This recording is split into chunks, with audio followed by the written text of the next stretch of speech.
have a fun game to play with you, actually, since you are the language expert, okay? It's called How Many Ways Can You Say? Oh, I'm going to be useless at this game. No, you're not. You're a professional linguist. How many ways can you say hello? How many ways? Well, hello. Hey guys, I'm Brandy Chang for Young Hollywood here in the studio with Freddie Highmore. Hi, Freddie. Hi there, how are you doing? How are you? Very good. Thanks for coming and joining us today. No, not at all. Thanks for having me. First of all, I was saying that we're color coordinating, and that's Sorry, no, I didn't see myself. Were you a pop little up scared there. by yourself there? Well, it was doing some flashing, and then I didn't see that I had Doing appeared some flashing, behind me. and then all of a sudden, there you are. So, Freddie plays Norman on Bates Motel. The season ended kind of on a really interesting note. I guess the last few episodes were perhaps the best ones that we've done on Bates Motel. Now, I've been involved on the writers' team now for the show, and so you have a bit more inside scoop than usual in terms of knowing what's going to happen. Yeah, you wrote an episode called Unfaithful, correct? That's right. Yeah. What was that experience like? You know all the pieces of information. Yeah, you and Rihanna, just with the Unfaithful title. It's a Rihanna song, guys. Yes.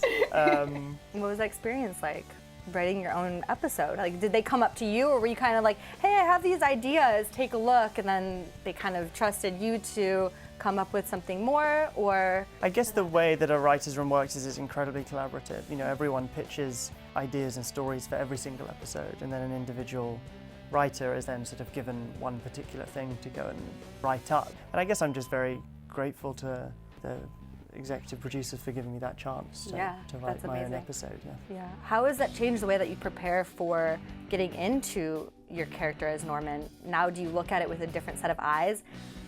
A little bit, yes. But I guess you try and distance yourself somewhat from Norman when you're writing. You know, you don't want to just give yourself all the lines, or give yourself no lines, or whatever. Or the best lines.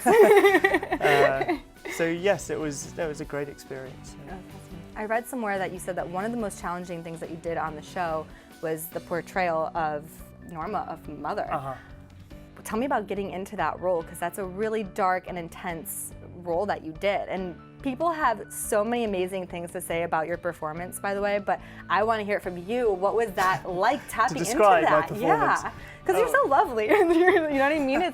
It's crazy. It's night and day, your portrayal of that on the show compared to who you are. So it just is a really a true testament to you as an actor. Oh, thank you. I think it's working on the transitional moments from, you know, it's not just merely becoming Norma or becoming Norman, it's more those periods of where he's in between each state and how he changes from one into another and how that happens.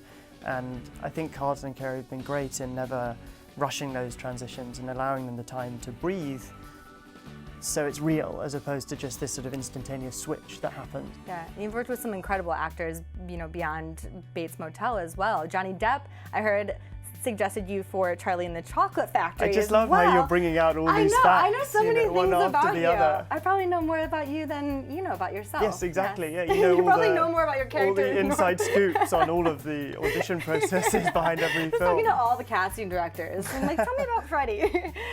No, but it's really cool that so many great actors have so many wonderful things to say about you and about your talent as well. But what do you do when you're not shooting? There's the writing to be getting on with for a little bit, and then football, there's the Euro, which probably doesn't mean much to everyone here.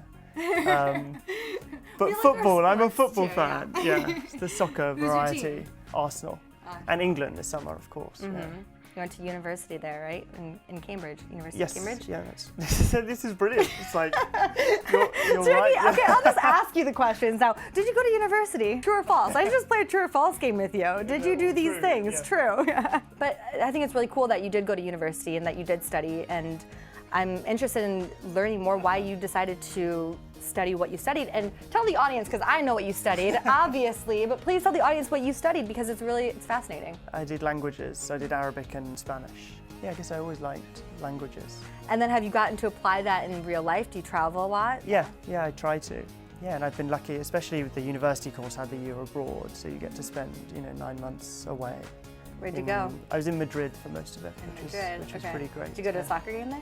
I went to a couple, yeah. It seems like the Madrid thing might be something new, that you're not entirely... I'm not. Yeah. I do not know about that, or at least I'll about pretend my I Madrid don't know days. about that. Yes. Tell me about your Madrid days. No, I worked at a law firm, actually. Oh, Yeah, it was a very enthusiastic, cool, yeah, that's really interesting. No, that's fascinating. Why law? What made you decide to do I was that? doing translation between Spanish and English at this law firm over there. I guess I've always had interest beyond acting. I wanted it to be a choice to sort of carry on, especially because I was doing it when I was younger, you know, that it was an active decision to carry on doing it and to carry on acting, and now, you know, hopefully more writing and developing projects. And so I guess doing other things was a way of ensuring that it was a choice. Yes. I have a fun game to play with you, actually, since you are the language expert, okay? It's called How Many Ways Can You Say? Oh, I'm going to be useless at this game. No, you're not. You're a professional linguist. How many ways can you say hello? How many ways? Hello, hola, bonjour. Arabic? Well, the Arabic, the thing that's tricky with Arabic is that there are so many different dialects. I'm just going to get really boring if I start to explain it. But I guess like sabah al-khair, and then you would say sabah al-noor. It's kind of like saying like hello or hi or hey or something like that, or? Yeah, it's more if someone from North Africa, for example, speaking in their Arabic dialect can't communicate with someone from the Gulf, you know, in their respective dialects, they're that different. See, I learned something new right there. There we It wasn't go. really about you, but it was something new for sure. Yeah. Okay, so then last one. How do you say thank you for watching? How many ways can you say that? Oh, thank you very much for watching. That's very nice. Just one way. I think that's the most best sincere way.